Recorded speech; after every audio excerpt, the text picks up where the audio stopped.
आज का भारत 22 भाषाओं का मान्यता वाला है। 1650 के लगभग बोलियों वाला भारत है, पर इसका भाव जगत एक है।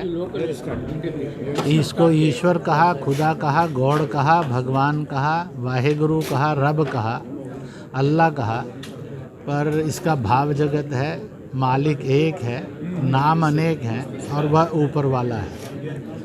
इसलिए भाषाओं का भाव जगत यह जोड़ता है।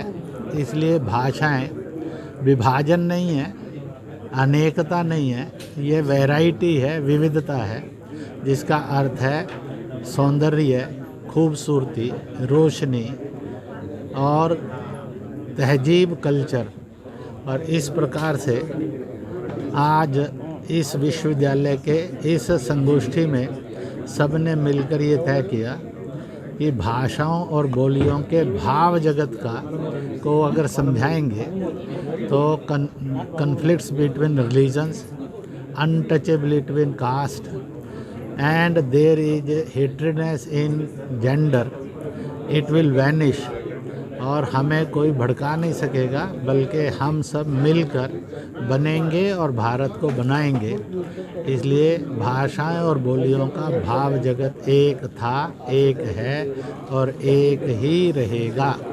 इस प्रकार से आज इसी बात को ये कहते हुए है कि उर्दू फारसी में बोल रहा हूँ तो मादरे वतन हिंदुस्तान जिंदाबाद है, हिंदी में भारत माता की जय है, संस्कृत में वंदे मातरम है, अंग्रेजी में love and salute to mother India है और नेताजी हिंदुस्तानी में एक हिंद जय हिंद है, तेलुगु में भारत माता की जय हो।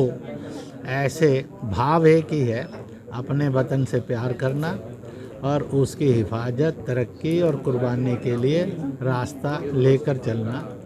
इसलिए हम एक थे, एक हैं, फुल ऑफ वैराइटीज़ हैं, नॉट ऑफ कन्फ्लिक्ट्स। इस बात को लेकर आज का यह गोष्ठी हुई, जिसमें से सब ने मिलकर इस बात का संकल्प किया कि कैलाश से कन्याकुमारी तक हम भारत एक रहेंगे और मजहबी हिंसा से, जातीय छुआछूत से, जेंडर में शोषण से, प्रदूषण के विरुद्ध पर्यावरण युक्त ऐसा भारत बनाने में काम करेंगे।